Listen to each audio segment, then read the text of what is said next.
Puji Tuhan, saudara-saudaraku, kita kembali lagi dalam tayangan ini. Tentu sebagai hamba Tuhan, saya senang dan saya ingin bagikan firman Tuhan. Tapi sebelum kita baca firman Tuhan dari kitab Yeremia, mari kita berdoa. Ya Tuhan, di hari ini, tentu ini anugerah-Mu bagi kami. Ketika kami boleh kemudian mau mendengar firman Tuhan dalam kesempatan ini. Tapi dengan hikmat-Mu, kami rindu kami semakin dalam dan lebih dalam lagi mendapatkan pesan-pesan firman Tuhan yang menguatkan iman kami. Berfirmanlah untuk kami siap mendengarkan apa yang menjadi isi hati-Mu bagi kami. Dalam nama Yesus Kristus kami berdoa. Amin. Mari kita perhatikan Alkitab kita, saudara-saudaraku, khususnya dalam ayat 7. Masih dalam kitab Yeremia pasal 29.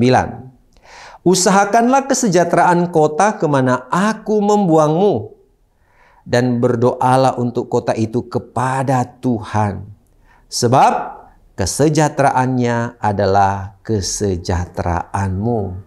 Nah, saudara-saudaraku yang terkasih di dalam Tuhan, setelah kemudian beberapa hari yang lalu kita bicara pesan atau isi firman Tuhan yang kemudian tertulis dalam surat yang dikirim oleh Yeremia kepada bangsa Israel yang ada dalam pembuangan, yang awal-awalnya bicara soal bagaimana umat Tuhan mengurus diri sendiri, bangun rumah, berkebun, mengambil istri ataupun suami bagi anak-anak mereka.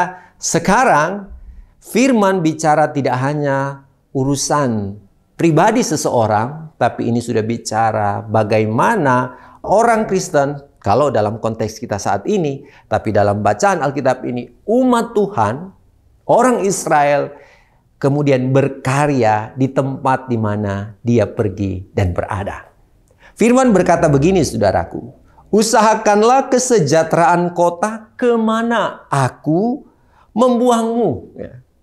Mengusahakan satu kesejahteraan, tapi kita berada di satu tempat yang kemudian seperti saya katakan sebelumnya, ini satu tempat yang tidak menyenangkan. Kota di mana saya dibuang ke situ. Kota di mana kemudian saya ke sana bukan menerima fasilitas yang mewah. Kota yang di mana di sana saya tidak akan dijemput seperti seorang pahlawan. Kota di mana kemudian saya berada pada situasi yang kemudian membuat saya kecewa, menderita, susah. Lalu di situasi tersebut, saudaraku, saya diingatkan untuk apa? Membangun kesejahteraan untuk kota itu.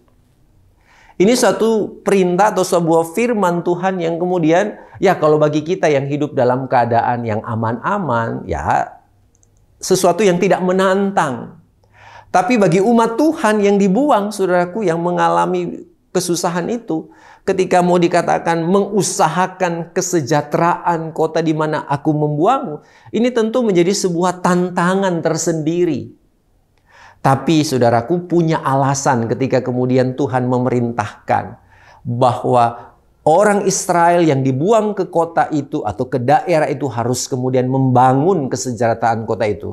Sebab apa? Dampaknya juga kepada mereka sendiri. Firman berkata begini, kesejahteraannya adalah kesejahteraanmu. Jadi apa yang akan dialami oleh kota itu? Akan dialami oleh mereka yang berdiam di dalam kota itu. Mau kota itu baik, yang baik juga adalah penduduknya. Mau kota itu kemudian susah, yang juga mengalami kesusahan adalah penduduk kota itu. Sehingga ketika umat Tuhan ada di situ, maka ini jadi bentuk partisipasi daripada umat Tuhan, orang Israel. Walaupun itu bukan tanah mereka, walaupun itu bukan bangsa mereka, tapi di mana Tuhan utus, mereka harus tetap berkarya di sana. Di sini kemudian saudara-saudaraku kita memahami bahwa sikap yang baik yang harus ditunjukkan oleh kita sebagai anak-anak Tuhan adalah kemanapun Tuhan utus kita, kita harus jadi berkat.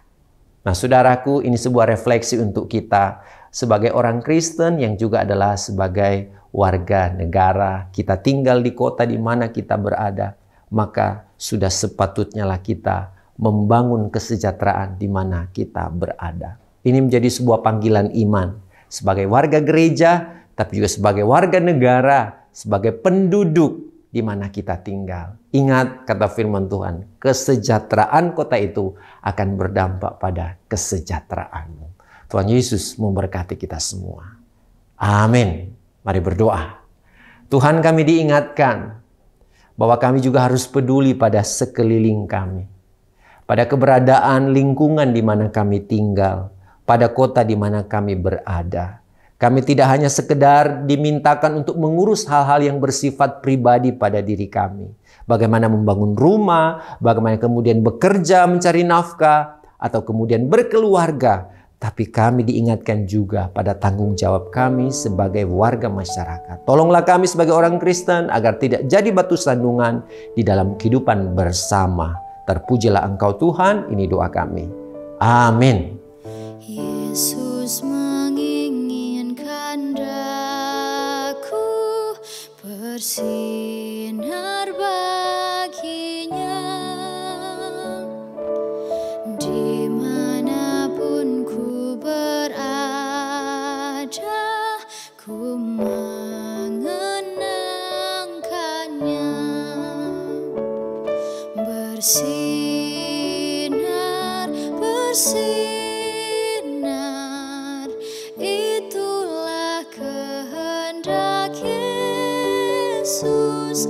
Bersinar.